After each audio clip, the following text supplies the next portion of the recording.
are Zambia Youth Parliament for Water. We are based here in Livingstone, Southern Africa, in the home of the famous Victoria Falls. Growing up in a rural place where you have to move 8 to 7 kilometers to fetch water hasn't been easy. It almost affected my education. It almost affected also my growing up and also my thinking and everything that's surrounded around me, which means water is important. And we need to recognize that water is a right for every living individual living here under the earth. The Zambia Youth Water Parliament is a parliament under the World Youth Water Parliament, and basically focuses on water, sanitation, and climate change. So, under the Zambia Youth Water Parliament, we have young people who are vowed to advocate and to stand for what we are naming as number one, the WASH project. So under the WASH project, basically it stands for water, sanitation, and hygiene. And then we have a second project which we are calling climate change project. So let me break it down for you. Under the WASH project, number one, we have the water project. So under the water project, we have several issues that people are facing in the villages. Let's take for instance, just recently we were in Wombwe village where you saw people are drinking dirty water which is brown in color. And imagine they have to dig on the ground just to get water there, and the water is very unpurified and cows have to drink there, even wild animals. You can see how much issues of water have affected our various societies, especially when it comes to rural areas. A lot of people have been reaching out, which means it sends us a message that indeed the field is big and the laborers are few. People, they don't have water, they have no health facility. And a lot of people have been affected by disease. So we've gone out there to advocate, and we're saying sink a borehole. We want to sink about 100 plus boreholes in these villages. That's under the WASH project, where we have a water project, because we are looking at sinking boreholes in various villages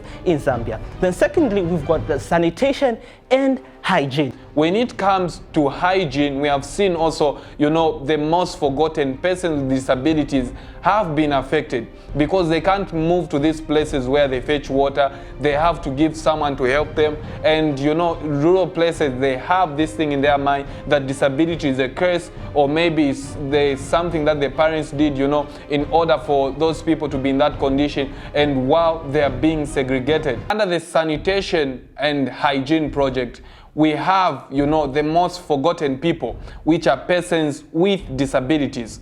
Our main focus is also to teach them and also involve young girls who are knowledgeable when it comes to sanitation and hygiene, to inculcate them with the relevant knowledge on how to keep themselves, and also providing supplies in those places when it comes to rural areas.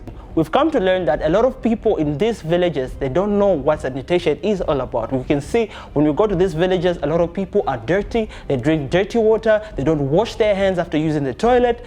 Sanitation is a problem in villages, and not only in villages, also when it comes to schools, it's also our targeted areas. So what are we focusing on under the sanitation and hygiene? Number one, we are focusing on educating these people when it comes to best practices that they have to put in place when it comes to sanitation and hygiene. And not only a literacy program, we're also looking at providing them with supplies. In other words, we're looking at giving them soap and other things that they can use in order to live a healthy life. When it comes to the climate change project, we've also narrowed down to use sports as a tool for social change.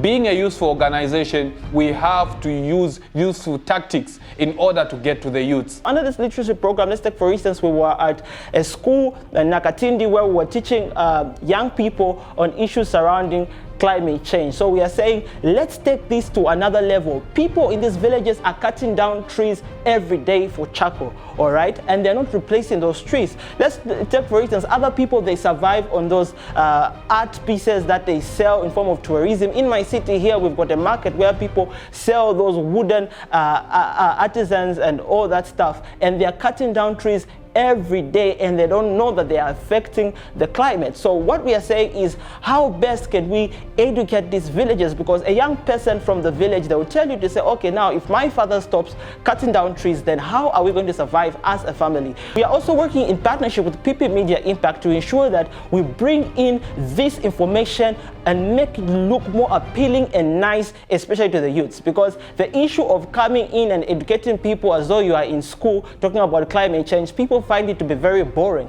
So we want to engage in different tools that we can use. In other words, we can use film as a tool, we can use exciting magazines for use as a tool, we can use different things like sports and all that stuff to ensure that we attract the youth and the young people. Join us today as Zambia Youth Parliament to change the society, to change the world, to bring a smile to that African child.